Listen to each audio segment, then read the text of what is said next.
American Regional Qualifiers, road to Riyadh. We're still on that road, and this time with the American Regional Qualifiers for match number 2. Still on day number 1, and you guys are gonna be joined by me, Mirko, but it's a different caster this time around. No more nice. So we got Burger Kim. How are you doing, Burger Kim?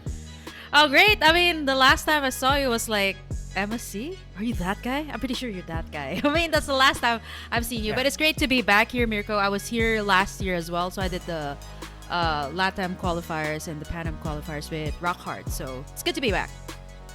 Great to be back too for match number 2. And if you guys are wondering what's up next, this match is going to be a big one right here. I think headline as well for a lot of viewers back at home. You guys probably know Team United States. They're going to be going up against Guatemala. Very interesting matchup already. You know, United States having so many different experiences internationally, different events too. And you could say for the lineup that they are going to deploy, 4 of them have really been playing internationally for a very long time. You know, I think all the way from M3. Oh yeah, I think this was the same case when I casted with Arashi for the European Regional Qualifiers. Same case for Turkey. Like the other team was like, we really had no info about the other team. So the other team was more of like, we have so much info about them. But the trick is, what do they bring out this time? Because it's a new meta, it's a new patch that they're going to be working on. That's a double-edged sword, really, right? I mean, for both these teams, for Guatemala, for the United States as well, because obviously, I think for Guatemala, the United States probably don't have an idea of what Guatemala want to go for. You know, the prior picks they have, they're obviously their comfort picks as well. But on the same side, you have so many more ways already to actually, you know, look for different ways to pick up different heroes. Like the prio picks, that experience alone in the international tournaments have definitely helped them a lot. And here it is, Team United States has welcomed them. We got Ian White Chicken Hall. I definitely expected him to actually use the White Horse name, because that's the name that he's been going for in a lot of the different games he's played. But Marcus Melon Tamayo as well. We got Justin Tarzan Disyong. We got Xianghun Hoon Jiang. And the man, the myth, the legend in the realm, Tan Shark Bo. Yeah, this is a roster that you guys have seen. Perhaps maybe not in like, you know, world championships, probably like even in like pocket tournaments even. They have like so much, right? They have their own league as well, NACT.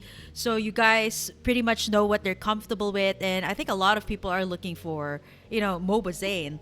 He's not going to be playing here today, but instead you guys are going to be getting Tarzan in the roster. So I'm actually wondering, like, is it going to be any different, right? Like having this roster, that could be another playstyle. When you have Moba Zane up, there's like another type of playstyle. That could be a thing, right?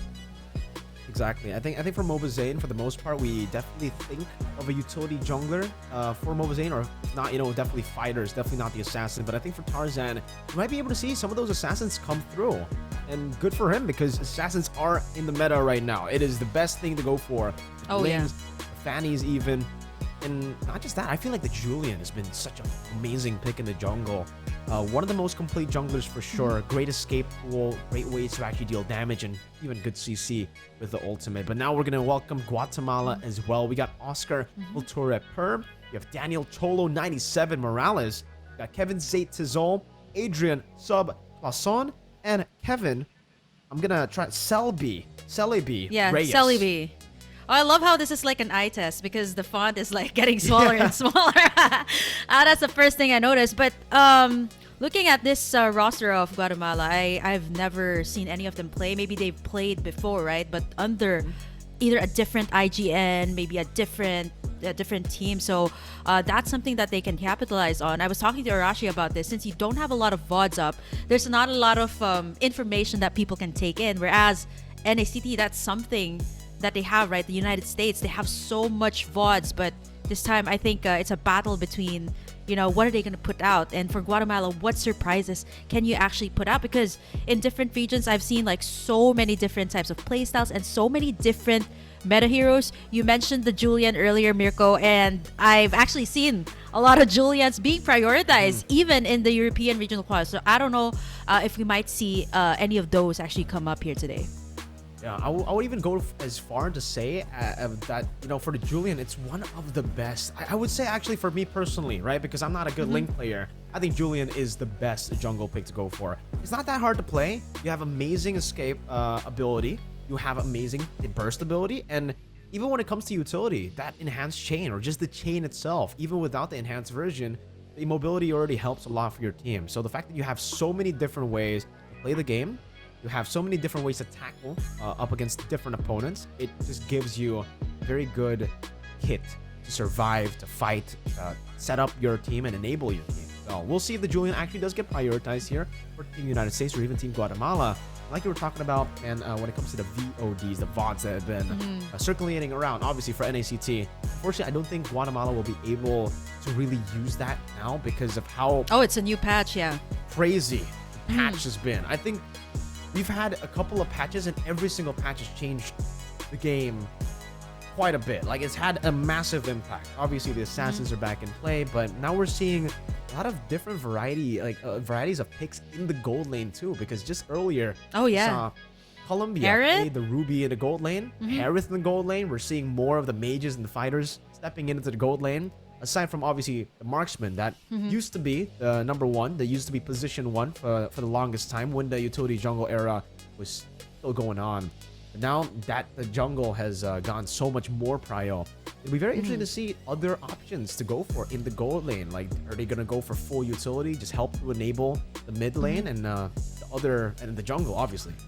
Yeah, I was actually thinking about the possible gold lane picks because I've seen crazier gold lane picks, because there was a time that in ERQ, in the European Regional Qualifiers, there was a lot of Zas being picked up, and you think that it's gonna go to the mid lane, but no, joke's on you, it's actually gonna go to the gold lane, and it's just insane to think that it can push really fast because of the 9 Merrick spawns. I think there was also a time that the Zas was used with an arrival, so it made the pushes even faster on the side lane. So that is another strategy that it makes it all the more interesting in this current patch, because I love the variety. There was a time it was the supports like Flash of the Oasis, tanks, and then now it's like a weird mesh of assassins and utility mages for some reason that seems to stand out in this current patch. Yeah, there's a lot of different ways to tackle this current patch. Obviously, even if you don't want to go for the Zask, I think it's probably going to be banned out, especially here for Guatemala or Team United States, because of just how broken the pick is. Let's be honest here, Zask is just quite broken right now. The fact that you can do so much damage, you have the double stun now, and with the changes earlier, the adjustments, you scale off attack speed now. You have a lot more magic damage when you build attack speed. Very interesting stuff for Zask. If it's banned out though, we still see a lot of different mid laners showing up. I think this is a very healthy meta for all the roles, because we still see the utility being played in the jungle too. Let's say like all the assassins get banned. We saw the Brats pop up, we still see the Baxia, and even when it comes down to fighters, we saw the Martis earlier, as well as the Alpha. So many different picks to be seen. I think the only role that isn't as spicy has got to be the XP. XP has gotten a lot more boring, man.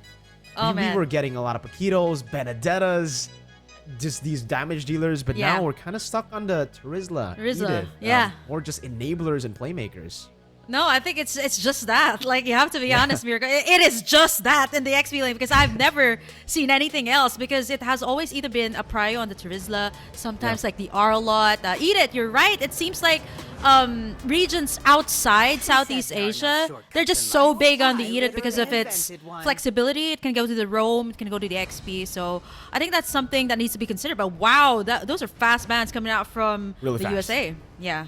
Yeah, and the fact that they actually ban out the chip despite being on blue side, that's already a very interesting, a unique start definitely for Team USA. We usually see the Ling and the chip banned out by red side. That's usually what blue side is able to utilize. In the first phase, you're the ones to respect ban. You're the ones to actually leave open some of these picks.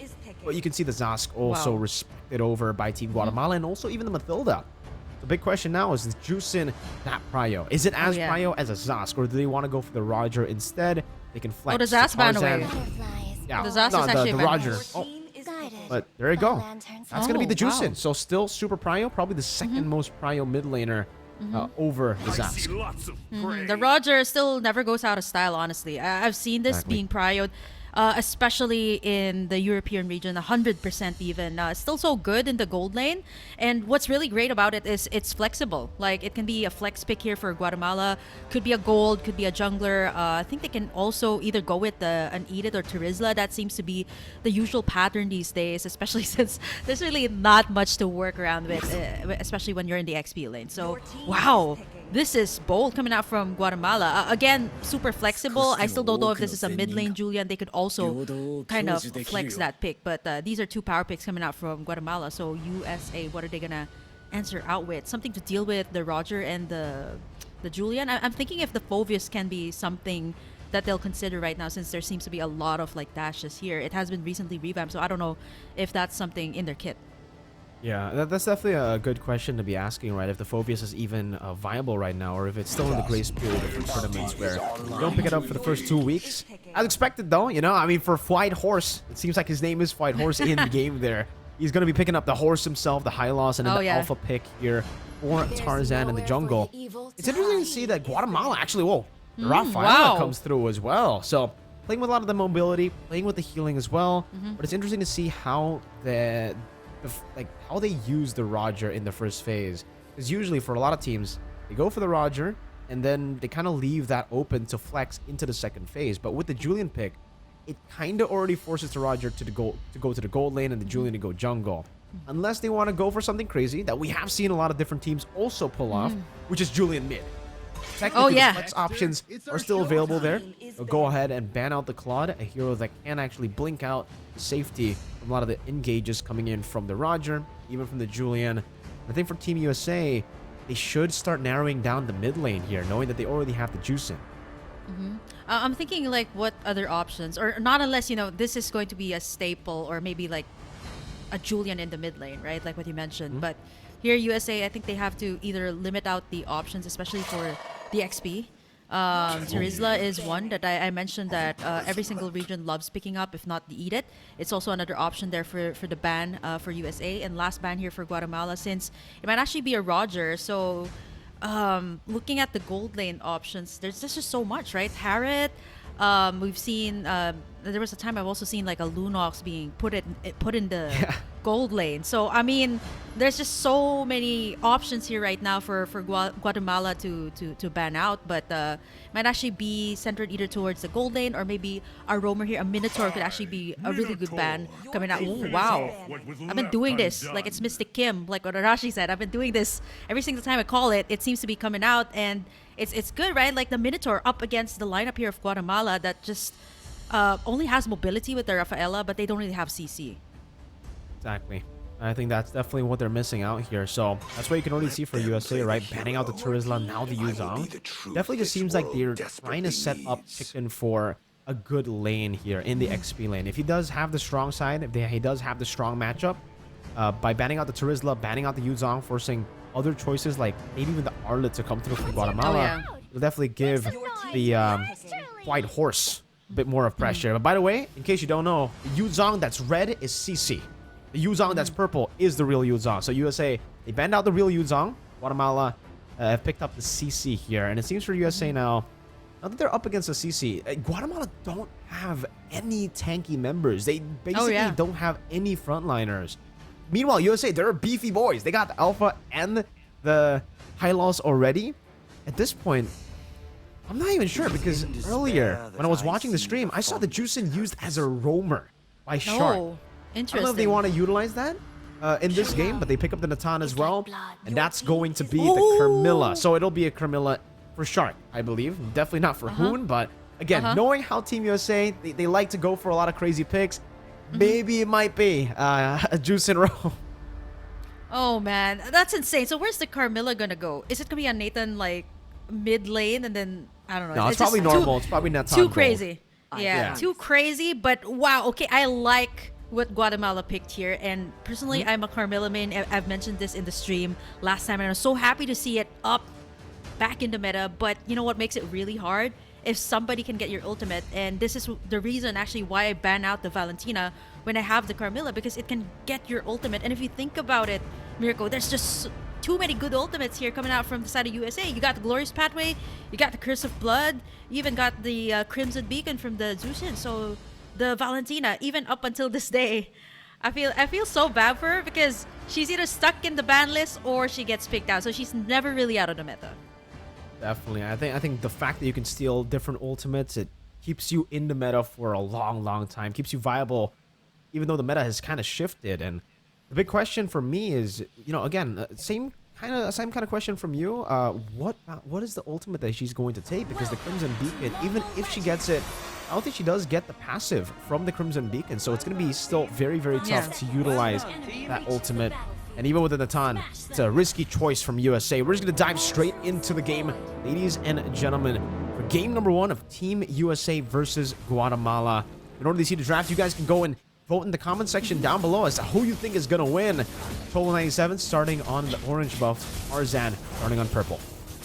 Ooh, interesting coming out from Guatemala as well. I think they also have to take into consideration like their rotations, knowing that they're going to be working on a Rafaela. So there's just, again, I'm missing out on the crowd control here. Not the hero CC, but crowd control. There's really not much here for Guatemala as compared to USA. There's just so much. So I feel like if there's going to be team fights, either the Valentina should have the Curse of Blood here, or maybe some good ultimates, then they can go for the team fights.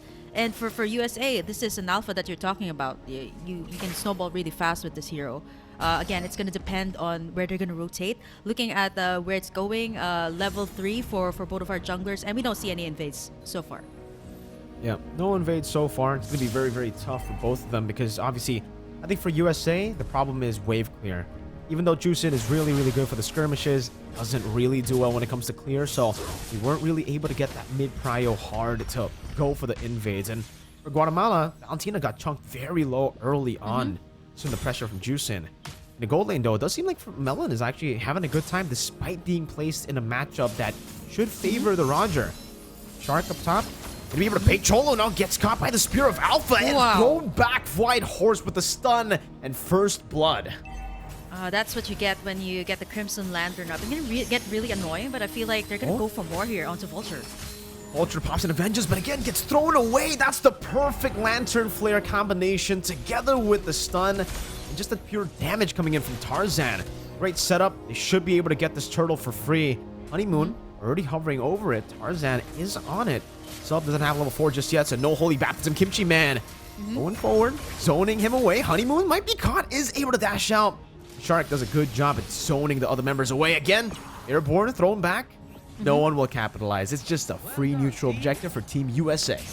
I think they really, for the side of Guatemala, they made their presence known, but I don't think there's much you can do at that point, right? Like they rotated towards the XP, made sure that they won that XP lane before they went for the turtle. They took down Vulture, and right after that, it was such an easy take on the turtle. There's no one to zone away the jungler, but here on the bottom side, it seems like they're gonna catch Shark here. Good damage on Shark into the Terrify. Well played. Great chain CC. Get a trade on the map. Kimchi Man walking forward. It does seem like maybe he was lagging there, just walking to his demise. Guatemala able to equalize on the board, putting the gold lead now just down to 1,000 for USA, as Tarzan is still able to clear out the mid wave, kind of denying any sort of siege from Guatemala. Yeah, that's at least like 1k gold lead here for USA. Not that far, but it's a big win that they've gotten that turtle, which is why they got this gold lead. And looking at this so far, there's a heavy prio on the XP rotation as well. If you see that, a lot of the members of Guatemala would actually choose to go over there. I mean, it's not gonna be easy for CC to go up against Fuai the horse here with the actual horse. And honestly, like the best you can do is just poke, right? Poke, but you can't really take it down. Yeah, and as expected, you know, with Hoon basically walking to his death there, I think there was a connection issue. We're going to see a game pause for now. We'll see if we can troubleshoot the issue, because obviously fair play is our #1 priority, ladies and gentlemen, so please do be patient with us. This does give us the opportunity, though, to actually talk about the drafts again, because like you mentioned, it's just so many ways to CC your opponents. For USA, they have the Juicin, they have Tarzan on the Alpha as well with the Spear of Alpha. We got the stun from White Horse and the Glorious Pathway that can also slow down the opponents. And last but definitely not least, Shark with the Curse of Blood. So many different ways to really lock the opponents down. And like you mentioned as well, Guatemala, they don't have CC. Well, they do, but not the right CC. They got the hero CC. Not the CC that you're looking for, Yeah. basically. But I think in the draft here of Guatemala, we have to look at their roamers here as well. It has heal, but I feel like it's lacking, right? Like that's the reason why even when the Flash of the Oasis patch came out, like the Rafaela didn't really stand out as much. Like it can only provide like mobility, but other than that, like I feel like her kit needs a lot of work. Like especially her passive, even the ultimate, especially if you're going up against a beefy lineup like USA, then you can only stun like maybe 1 or 2, then right after that you get bursted down if you don't really have the defensive items yet. So I think there's a difference when it comes to the roam position here. You got a Carmilla, a super tanky Carmilla, and then you got a Rafaela under the side that only provides heal, and when she's gone, what's the question is, what's next for Guatemala, right? What do they do? Did they go for the team fight, or do they kind of back away? I think the big concern as well for Guatemala is the fact that I feel like there's no one there to actually, tread through the frontliners coming in from Team USA. Because if you take a look at Honeymoon and Roger as well, they deal a lot of good damage, but up onto tanks, not really, right? They kind of need to execute their members, especially for the Roger. For Vulture, I guess there's a case to be made there where you can actually try to shred these tanks, but with so much CC, the CC actually struggles. The fact that Vulture went for the Vengeance instead of the Purify as well puts her in a very tough spot to deal damage later on, because even if you go Vengeance, USA have a lot of good bursts, right? Like the Vengeance won't really help you up against Tarzan's damage, up against White Horse DOT as well. And for Melon, you can always just wait up a bit before he goes in for the entropy and the basic attacks. And last but definitely not least, I think for Guatemala, they are very, very reliant on a combo from Cholo. Cholo 97 needs to get the enhanced scythe on multiple members that get stunned up together, because if he doesn't, if the enhanced scythe only connects onto one member, that's just one member taking all that damage, right? And then all the others from USA can actually just overwhelm Guatemala with CC, with damage, with dive especially, and then it'll get really, really tough.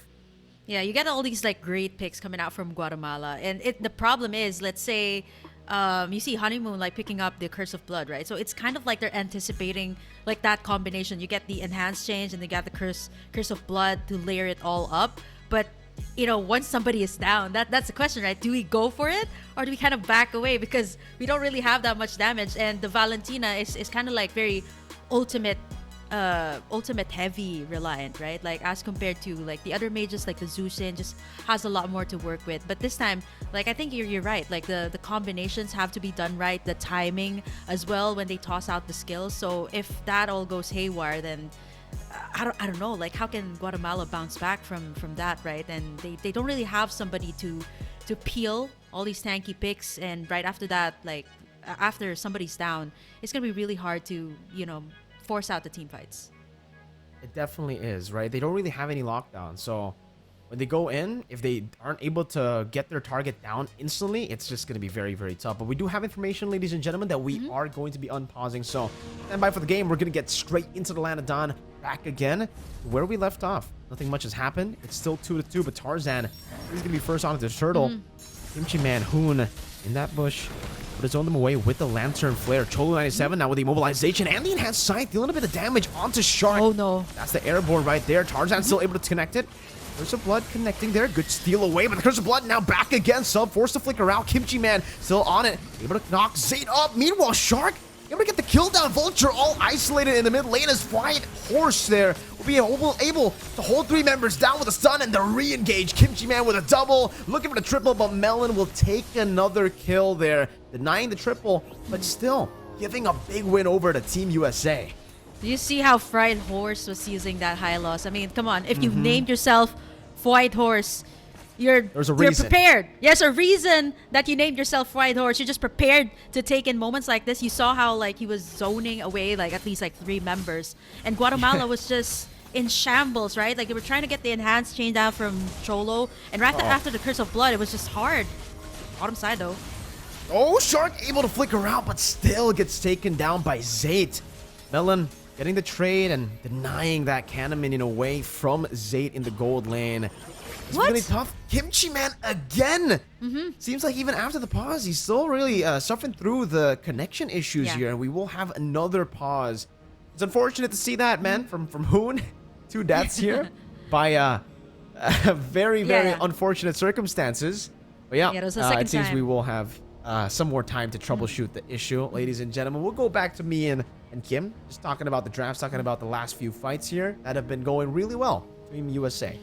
And what's really good here about USA is that they don't forget about the turrets, right? Like they've been taking kills, but they've already taken 3 turrets, which is big.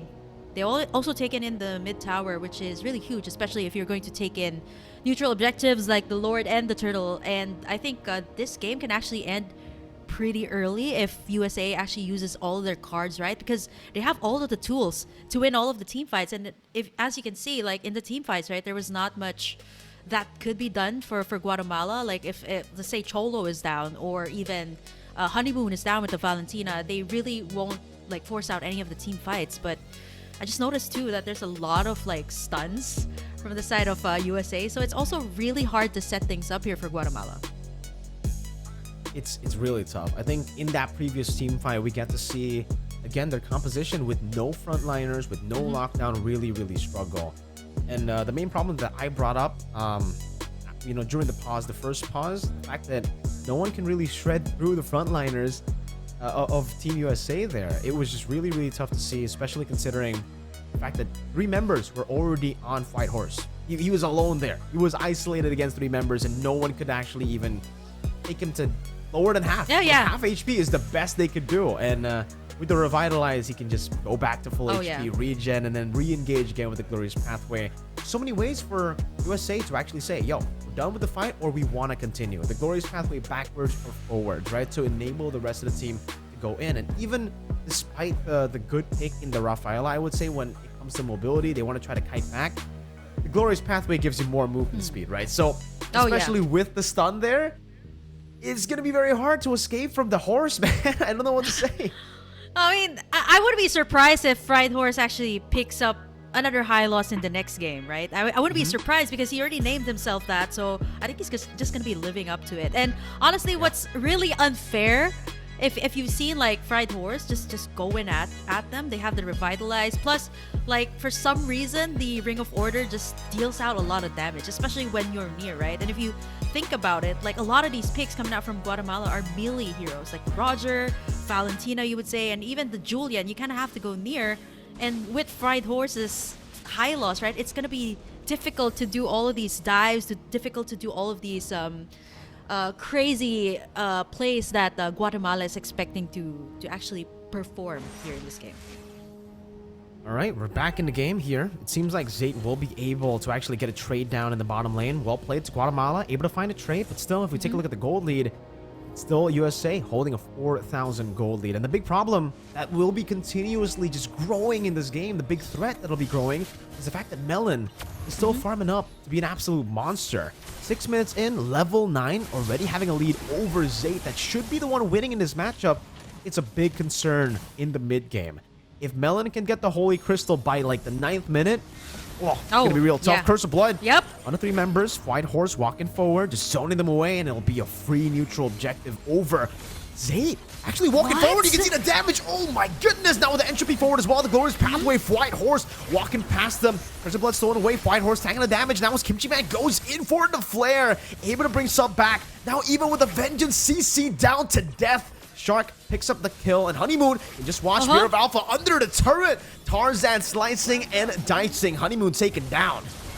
Oh man, that was insane coming out from USA, right? To think that they still had that tower for Guatemala. And here's the problem. Again, you see the Vengeance, right? And right after the Vengeance coming out from Vulture, you only buy some time, but you don't really get to take anyone down. And that's the biggest problem here for the side of Guatemala. Who peels the front line here of USA? Because Fight Horse is just way too much. But right now, I feel like we have another team fight here. It's going to be Tarzan right in the middle. They're trying to go for the team fight now. Melon entropy forward, dealing so much damage. Vulture next knocked up and then smashed down to the ground. Kimchi Man picking up a double kill. Cholo 97 had to recall there. He had to back away knowing how low he was. And now it just gets really tough, right? Because we were talking about how the team fights were not going to go their way if White Horse was there. But White Horse wasn't even there. He was split pushing. The horse was split pushing.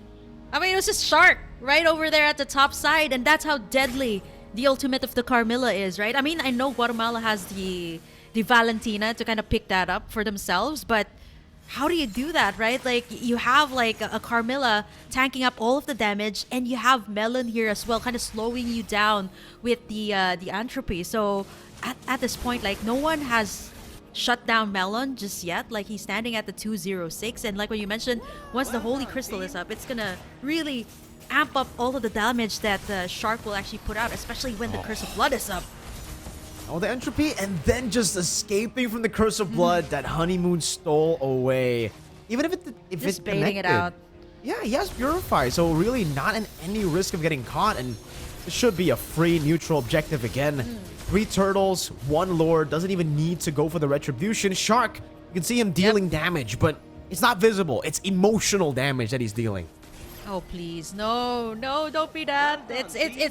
It's honestly hard to tell as well, like who has their ultimate up, right? Like most of the time you see Honeymoon like picking up the Curse of Blood, and you see Shark kind of like retaliating with the Curse of Blood, but most of the time it's the ultimate here coming out from USA that kind of links out all of the targets here from Guatemala, which kind of makes it a little bit more difficult when they pop in all of these team fights. They got the Lord here, not the enhanced Lord for the side of USA, but enough to at least, you know, push out all of the inhibitors here coming to the side of Guatemala. And here comes the Glorious Pathway coming out from Fighters just to slow everybody down. They should be able to get this inhibitor here, and everybody just kind of backing away. Honestly, it's so hard to go up against this.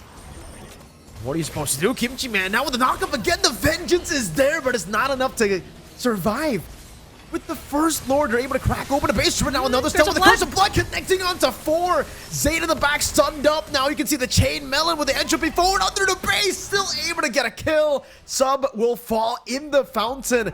Team USA ending things quick in game 1. Well, despite the pauses that we have, USA finishes strong, gets in the first series. And honestly, what can I say? I mean, they're IGNs. I feel like it's already set in stone what they're going to be putting out here today. And honestly, I think for Guatemala, they had a good idea of how to counter out the pick of USA. But it's really hard, right? Like, you only got a Rafaela. You don't have anyone to kind of counter out the engages that USA was putting out. And the only one that really had the counter was like the Valentine of Honeymoon. But every time, she doesn't even land a good ultimate, right? It was always the USA landing all these good ultimates coming out from the Carmilla. You can see all the way from the early game, right? The fact that USA already had control despite a good pickoff onto Shark, and then obviously Kimchi Man falling there. They were still able to recover at all in all the team fights, all the skirmishes, just with the proper understanding of the core fundamentals of the game. Knowing how to front to back, having Fight Horse being an absolute nuisance in the front, is using to revitalize and then soak in everything. This is another example of that, and Tarzan actually dove under the turret, no punishment at all, because at this point Guatemala were just so far behind. Yeah, I mean 10 minutes and then you got your gold laner scaling up pretty well, and all it needs to, you know, what really needs to happen here is just Melon to have a very good position, and right after that you can just melt down every single one coming out from Guatemala. Plus, not to mention the really good ultimates being laid out here by Shark actually really amped up the damage coming out from Melon. So 10 minutes in, you got all of these, like everybody was backing away, and all USA needed to do just lock in the tower and end the game in such a strong fashion. 10 minutes and 11 seconds is the time here for this game. I'm seeing is USA going to try to break their record for the next game? And this is probably, I would say this is one of the fastest games that I've seen, because usually you'd see like games stretch out to like 15 minutes. And if you see the damage, even the total heal, it does not even matter here for Guatemala. It's all about soaking up the damage. You've seen the vengeance being put out here from Vulture CZ, but most of the time it either goes to a Fried Horse or Shark, and it doesn't even matter for them, right? Because they're meant to soak up the damage. And the rest of the team, Kimchi Man, Melon, all they needed to do was have a good position, and they can take down Guatemala in every single team fight. And this is why I kept mentioning Mirko earlier. There was just a lack of CC here. Not the hero, but the crowd control coming out from the side of Guatemala. It's just really difficult to pop all of these team fights. I like how we always have to, you know, yeah, we have to clarify that. When Say CC, it's not the hero. We were talking about crowd control here. And yeah, Guatemala, CC was definitely not the hero. Definitely a problem for them. They didn't have enough crowd control in the team itself. I mean, they have ways to disengage, like with the Rafaela, Holy Baptism, But even then, right, like you're not gonna be able to Holy Baptism a Spear of Alpha. It still goes through. A lot of the engages here are kind of unstoppable, and even if you stun a White Horse, the Glorious Pathway will still be there. He's still gonna be able to just march you down, you know, just cavalry's here. Walk you down and throw you up with with the juice in as well. So many different ways to lock you down, but the fact that Melon, by the way, was so far ahead, I definitely was expecting him to go for the Holy Crystal. Turns out he goes for the defensive build here. Feather of Heaven, Storm Sight, not Holy Crystal, but Blood Wings. So definitely give respect here to Melon for respecting Guatemala, despite being so far ahead, despite already winning out in the lane that you're not really supposed to, up against a Roger, right? It's a winning matchup for the Roger. Still goes for the Blood Wings, also with the Leather Jerkin. So a lot of respect placed down from Melon here. It's great to see this, and you can see that from the USA, despite them dominating in the game, they were not wasting any time. Once they had an opening to end the game, they wanted to end it as quick as possible. So they're going all out up against Guatemala. Yeah, and they know they have the Nathan as well, so it was way easier to push out the turrets, and by the time that they got the first Lord, right, all that they needed to do was lock in the base, and Nathan, you've seen it, even before, like, it was so broken that you can just drive it through the base and just pop in your entropy, and then it's done. The game's done, right? But now it's a little bit more balanced out. They adjusted that, so it was a fast pushes coming out from the side of USA. That was the story of this game, and other than that, like, I have to point out as well that there was no turtles or even lords that were taken by Guatemala, so that itself was already a struggle. Complete time for Team USA in game number 1, where we're going to be taking a 5-minute break. So are they. See game number 2.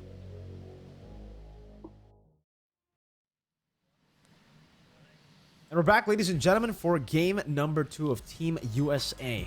Coming back again. Will they be able to actually, like, fully take the game 2-0 up against Guatemala? That's the big question. Still, you guys are going to be accompanied by me, Mirko, and Burger Kim. Burger Kim, what are you expecting for game 2? Well, is White Horse gonna use the same pick? Like, that's at the back of my head. Like, after that game, it's illegal like, to ban the horse from the horse.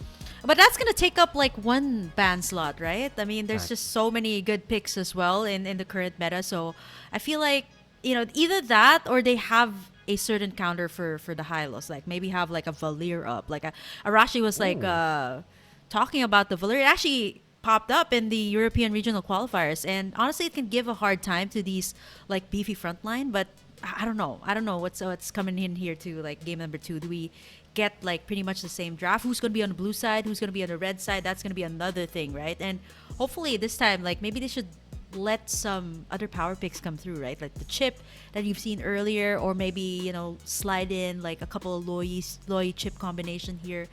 I don't know. I think so. Again, the Valir. Arashi's been talking about the Valir for a long time now. You know, he's just a big fan of the Valir. He always brags about his 100% win rate that I ruined just for him to not be able to brag about it anymore. I purposely fed in his game to make it not 100%. No, I'm joking. But he lost that 100%, and since he hasn't been bragging as much about the Valir, but still, he just really likes the Valir. And I agree, especially for this kind of draft, right? When they just really want to dive on you, Valir does come into mind to actually kite back. And they were lacking crowd control. So someone that can actually shove them back will definitely be a very, very interesting change for Guatemala. We can already see a swap in sides here. Guatemala this time on the blue side, Team USA on the red side. Still with the same bands though. It's going to be the Ling band coming in from USA. Guatemala on the blue side. Seems, again, this is very interesting, but blue side has been the one constantly banning out the chip, not red side. Yeah, that's weird. Usually, like, you'd see the red side like banning that out, right? Knowing if you're on the blue side, you can pick up the chip for yourself. Not unless, you know, they're not that good with the chip, or they can't really fit it in their combo. I mean, looking at their draft in game number 1, it was more of like chain CCs or chain combinations that they were trying to go for. But maybe the chip is not in their arsenal, right? Like, maybe it's not something that they're familiar with. Maybe that's why it is going to be on the ban list, but that's going to leave a lot open here. So it's still going to be like staple bans, staple meta bans. Like, if you look at the MLBB website, these are pretty much like the top bans so far. USA this time going to take away the Zeusin, knowing that Guatemala is going to be on the blue side this time. But what does that, like, I'm kind of thinking, like, what will Guatemala prioritize? Because earlier on the red side, they prioed the Julian and the Roger. I do get it's a great early game, great for poking in the lane as well with the Roger. But will they go for either the Roger Prio or the Julian right now since they're on the blue side? Yeah, that's a good question, right? Because again, like we were talking about in game number 1, the drafts. Usually, if you go for the Roger, you want to try to utilize that flex potential into the second phase. But the fact that they picked the Roger with the Julian, USA What? banned out the horse. The horse banned out the horse. The horse, yeah. I don't know how Fight Horse feels about that, right? His own team banning out the horse. He has or- to. I don't know if he was the one who betrayed himself with the horse ban. But Yeah. obviously, we're not going to see the horse now in game number 2. I'm already very sad about that. Guatemala, yeah. though, we'll see about that. Julian, will it still be prioritized, or will they be trying to go for the flex potential on the Roger? Because I think both are very, very good options. They can also just go for the Terizla first. That's something that has been super prio. If they want to set up for an assassin jungle, usually you need someone like a Terizla. Instead of someone very resource reliant like a CC, it definitely gets you a better start to that Or a assassin Valentina. composition. Like sometimes I see the teams picking up the Valentina. Oh. Oh, I remember this was actually banned away. Back in Yeah. the first game, very very safe choice. I would say that there's really, it's kind of straightforward, right? Very honest. Like it goes to the roam, not unless like you want to rock that in the mid lane or damage. Oh. Oh, I was talking about a Phobius. I was talking about a Phobius earlier. It actually popped up a little bit too late, coming out here in game number 2. Does this mean that they're gearing up for like assassins here? Are they anticipating something, or perhaps like what is the idea of this? I believe this might be like Hoon's. Oh, sorry, rather Fight Horse's pickup. Like especially like it's usually known that the Phobius is going to be used up in the XP lane. Not unless like you want to go for something super crazy. I've seen like a mid lane Phobius as well. Yeah. So I've seen that in like other regions. So I don't know if that's a thing here. But Guatemala, they've got a good amount of like shields, setup plays. Will they go for like Valentina here for Guatemala? I still think it's a very good choice. Very Yeah. safe as well in the mid. And there's a lot that you can do with the Valentina. And you can even limit out like USA's pick. Wow, I just don't know how I'm doing this. Like it just keeps happening even in the European regional qualifiers. So that's why Arashi like dubbed me as Mystic Kim. But this is just like me trying to get into the heads of the players. But this is Guatemala. I think this is a very good pickup coming out from their side. This time USA will kind of have to think it through what they're going to put out, knowing that there's a Valentina on the other side. Great Valentina pick here. It makes sense, right? With the Phobius having such a big ultimate. And by the way, yeah, for everybody watching, this is the revamped Phobius. I was still kind of like unsure if the Phobius was something that they can go for, because usually with the revamped heroes, with the new heroes, there's usually a 2-week ban grace period before you can pick it up in competitive play. It does seem like for USA and for the America's qualifier, American regional qualifiers, that it is okay to go for it. Cho Wow. too, which is a very interesting pickup here. The Cho in the Shark? first phase. Okay. It's another ultimate that the Valentina can actually take advantage of. And by the way, I think from the Valentina and the Mathilda, we should expect the Purify. Now that the Cho has been picked up, USA with a very unique start to the drafting phase. Definitely not what we expected coming into this, but for Guatemala, it's really just all about prio. Yeah. The Valentina, the Mathilda, and even the Terizla.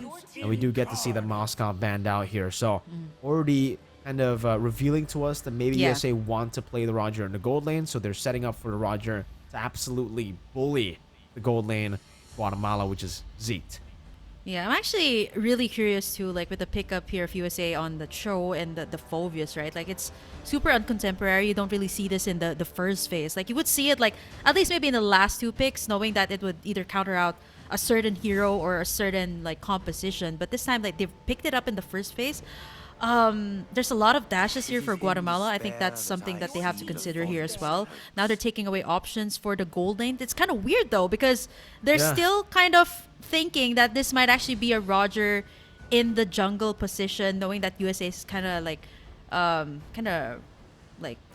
racked up their picks here as well, like picking up the Phobius, picking up the Cho, and who knows, like the Cho might actually be in the gold lane. I don't know, like it can go really crazy here. But USA, I think maybe either another gold lane ban, but this means like there's just so many gold laners taken away for Guatemala.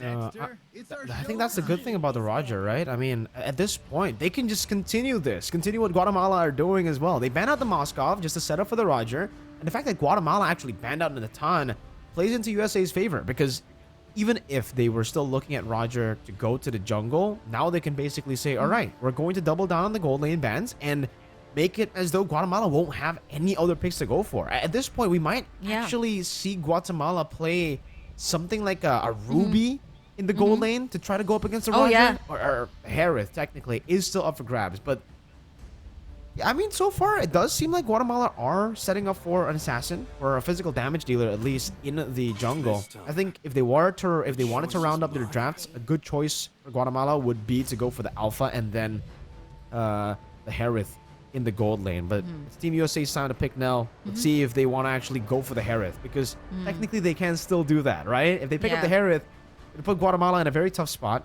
because they won't have the Harith to pick up, and they won't have the Roger. They won't have all the gold laners that have been banned out, and maybe they're just going to be forced on a Ruby or pick like carry, which kind of gets bully. Yeah, it's going to be hard to play the carry, though. Like, it's so smart coming out from USA. They kind of like making Guatemala think right now. And to think that the last two bans are like, okay, Nathan, Savior, kind of like making sure that they got all sides covered. Like, okay, maybe a gold lane and then a mid lane ban up. But for USA, they actually pick up the Ruby for themselves here, which kind of makes me wonder, this might actually just be Shark's hero. But Guatemala, they're talking about setting up assassins here, but this time they're going to lock in the Barretts and the Harith in the gold lane, which kind of makes me wonder what USA will pick up here. Is this going to be a jungle Roger, or is it going to be a gold lane Roger, with this being said?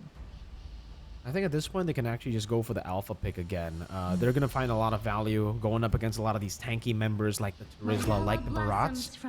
They go for the Lunox, someone that does the same thing, but in the gold? Mid mid lane. All right, Mid lane.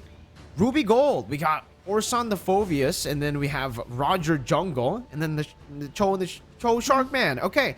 Very interesting stuff here coming from USA, flexing their options all the way to the very end. And yeah, for Guatemala, the big problem of going for the Barats is the fact that USA will have a significant advantage when it comes to jungle clear on the Roger. And another big advantage that USA will have is the fact that they can actually atomize very, very easily. They can just go for magic defense all the way from the start, go up against the Harith and the Valentina, who are the two main damage dealers. And for Terizla and Barats, I don't think they will really care about their damage. But we'll see how it plays out, because for Guatemala, they have good combos. Yeah, I'm actually looking at the gold lane matchup here between the Harith and the Ruby. I've seen like a Harith Roger, but never like a Ruby and a Harith going head to head. Maybe I might have seen it in either rank games or whatnot, but here in this matchup, I can definitely say that the Harith will definitely have a hard time if level 4 is not available yet. The Ruby can just, spam that second skill, spam that Don't Run Wolf King, and it's just going to be really hard for the Harith to like dash in and out. I was actually thinking of something even crazier, like the Mincetar in the gold lane, but instead they go for the Roger, kind of like, denying it from the side of Guatemala here as well. But there's just so much pick-off potentials here, Mirko, as we head into the Land of Dawn. You got the Cho here, you got the Ruby, and the revamped Phobius actually going head-to-head with the Terizla here. I'm not so sure how that matchup will be, knowing that, the Phobius is a little bit reliant on the ultimate as well. Yeah, usually I have a pretty good, understanding of all the matchups, but now Revamp Phobius, I haven't seen it in competitive play at all. So, very interesting stuff. Honeymoon already forced a flicker, so both Sub and Honeymoon losing their flickers, and Honeymoon actually forced to recall here. You can see that Kimchi Man is taking the lane slow in the mid lane, so already abusing the core fundamentals of the game here as, the Valentina is forced to recall. They're making them miss a lot of creeps. Melon, though, to answer your question, it does seem like Zed has, had a better time in the lane. And for the most part, I think Harith is just a lane bully, right? To everyone. Mid lane, though, Shark. Ready for forward now. Go for the G Kundo and a knockup. First blood to Kimchi Man, otherwise known as Hoon in the mid lane. That's really hard, though. You got not only do you have the Lunox poking, you also got, like, Shark poking. Like, it's not even like using the Way of the Dragon. You just got the pokes get out from the Cho, and they utilized that so well. Not only did they kind of like made Honeymoon like lose in those XPs, actually picked him off actually very early on in the game. And looking at this, we see actually Kimchi Man rotating over to the top side, getting in that level 4 as well, and making sure that you got those ultimates as well ready for the team fights. We got Shark as well having that level 3 as compared to Sub, who still does not have the ultimate. They're gonna work on this turtle. We got a 1 level ahead here for Tarzan though, so that's gonna be a clear advantage, especially when taking in the turtle. Oh, you can see the White Horse already on the Phobias. Good with the Dragon. Blocking. Okay, the down. Still able to get the damage. Welcome though. Now spinning Kimchi Man out. Penalty zone onto the back as well. Now as Tarzan tries to get rid of him. So White Horse with the chase down. Kimchi Man able to pick up the kill. Honeymoon dashing forward into 3 members. Tarzan punishing Honeymoon straight up, and it's a 3-0 win around the turtle. Yep, they even forced Cholo to use the Retribution, so that itself was already a win. They forced out the Daytona's Welcome, and right after that, like, it was just USA just playing their cards out to their favor. Looking at what we have here as items, a lot of respect towards the magic damage here for Guatemala, but down bot. Zayd's gonna be in trouble though. Oh, into the chaos. The I'm offended. Great pick off by USA. Great punish in the bottom lane. Taking advantage of Zeet's winning position, actually, to outplay the situation. And Zeet wasn't even able to pop into Purify in time there. No time to react. White Horse up top. This is what's broken about the Phobias. Usually, you really need someone to enable, you know, those demonic force procs to come down. But now, White Horse, he can do it all alone. He doesn't need the help of friends. Tarzan dealing some damage. They might actually be looking to go for the dive here onto Vulture. Yep. See, White Horse walking up. Yep. They will take a few turret shots up top, but they will not decide to go for it. Both teams, they decide, you know, it's time to reset again. There's no real reason to force any skirmishes. Yeah, down bot here as well. It's gonna be really hard. Like, you see like a lot of hesitation coming out from Guatemala, knowing that Melon can just go for the I am offended flicker combo and just tug everyone into the tower. But wow, look at USA just working up on the turret down mid, and it's just way too fast. 4 minutes, it's already down. It's gonna be so hard to take in the turtles and the lords with the mid tower gone here for Guatemala. And not only do they have to answer to that, all of their side lanes are also pretty much pressured out by USA. What's really scary isn't the fact that the turret has been taken down, right? But it's the fact that they got all of the turret gold. Again, White Horse coming down. You can see the Infernal Pursuit back and forth as they dash forward. They still have Vengeance. White Horse getting another stack in. Zeet still jumping over. And now it's going to be Kimchi Man with a kill over earlier. Flickering forward. Vulture under the turret. Going to be caught by the Lycan Pounce. And somehow, some way, White Horse stays alive. Melon up against 2. Marching forward. Tarzan brought back by the missiles. But USA, they're just playing it clean. 7-0 in 5 minutes. Almost perfect game. I would say, well, perfect game so far. I mean, how is White Horse even alive at that point, right? I have no idea. He's like just tanking up all of the damage. He's got the Vengeance too. So, like, you see all of the resources of Guatemala is just being put at White Horse. This is the same case in game number 1 where he was just really being way too much to handle as the Hylos. And right now, with the Phobias, right, the demonic force, that can just zone everybody out. And even the members here of Guatemala are just way too scared to go in. Reggie Kundo into the way of the dragon, and the burst damage is just too much to handle between Guatemala. Shark walks up again under the turret, recalling in their faces. It's getting real personal now for Shark, it seems. 9-0. Sky Piercer. Why not? For the mage in the mid lane, Kimchi Man, who has 5 kills already. Keeps stacking it up. Shark again, just marching forward. Now circling Eagle. This might be Shark punished. It might be the first kill. Oh no, Shark is still able to get out. White Horse decides to go for a fight here. All alone, pops into Vengeance. Horse might be the one to fall. Goes in for the Infernal Pursuit as the Demonic Force gets placed down. There we go. Guatemala are finally on the board. 6 minutes in. There was no trades though from the side of the USA. Like White Horse just went all the way in, maybe like baiting out some skills here and there.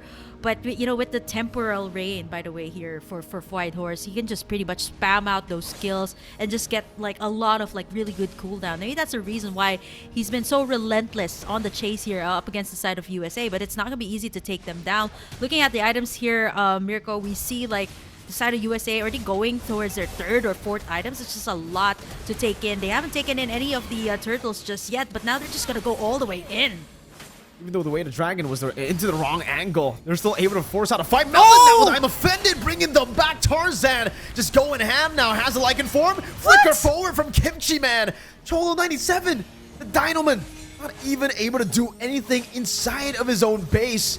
Shark able to just jump out again with the Shunpu. Cholo 97 unable to go for a Detona's welcome, and you can really see now the value that you get when you have someone to clear fast in the jungle. Tarzan is 2 levels ahead with the Barats.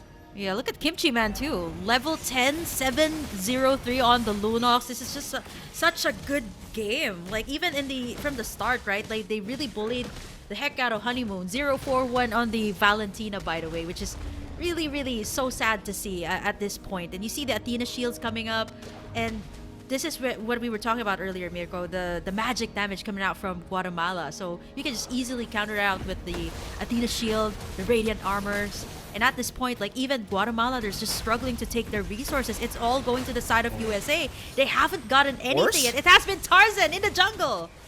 Way too aggressive from Horse right there. Gets spat out, and now again, I'm offended. Brings them back, even with a penalty zone. They just fight under it. Kimchi Man gonna lose his life though. Good shutdown from Honeymoon.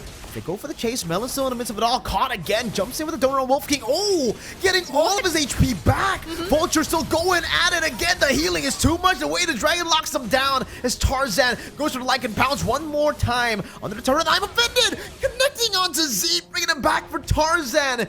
Just gun him down. A double kill. Melon is just unkillable. How many times has he healed back up to full HP? Holy defense in the mid lane, procced away. Melon just munching on that base turret HP. And finally, we get to see Melon forced back. But that healing, man, it's disgusting. Yeah, I mean, the Queen Swings actually just picked it right up, and he just kept getting his HP back. And honestly, without any healing reduction here coming out from the side of Guatemala, there's no dominance ISIS yet. There's no glowing wand just yet coming out from Honeymoon. She's just reached the level 9, by the way. So it's a really hard matchup here. Without the healing, Melon's just gonna keep on doing that, right? And this is a Brave Smite, Ruby, that you're talking about. So it can just keep on tanking up the damage. Can be such a nuisance as well, like knowing that, especially if Guatemala's all grouped up together with the Matilda, you get that nice I'm offended, but you've seen earlier, tug into 3, it can really just set the tempo up. And even with the penalty zone, there's really nothing much you can do. Shark going in for the Way of the Dragon.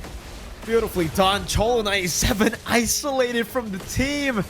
This is why the dinos went extinct. It's all due to Shark on the Cho. And again, they just go in on the Vulture. They can solo Honeymoon. Great, I'm offended. Into the base turret they go. White Horse gonna be taken down, but Tarzan still in the midst of it all, just doing so much damage with Lycan form. Now going for another. That's a triple kill for Tarzan inside of the enemy base. Now just recalling on their corpse as they wait slowly for this game to be ended. It's a mini wave in the bottom lane and the top lane coming crashing down. Kimchi Man gets the Holy Crystal. Honeymoon, 4 seconds on the clock right now. Tarzan just going at it. Solo respawning back in. It doesn't seem like USA can go for the end right now. They've done enough damage. They've cracked open the base turret without the Lord. Yeah, you know, this is the first time I've seen a gold laner tank up the damage so that Tarzan can go in for the Lycan Pounce and just finish everybody from Guatemala. And this is definitely enabled with the Braids Blight plus the Queen's Wings. So Melon here is pretty much untouchable, and without any of these magic or rather healing reduction from the side of Guatemala, it's really going to be hard. And I don't blame them. They haven't gotten any of the turtles, and every single time that they attempt to make a play here, either Shark or White Horse has just been setting up the plays. Here comes the Demonic Force again and again.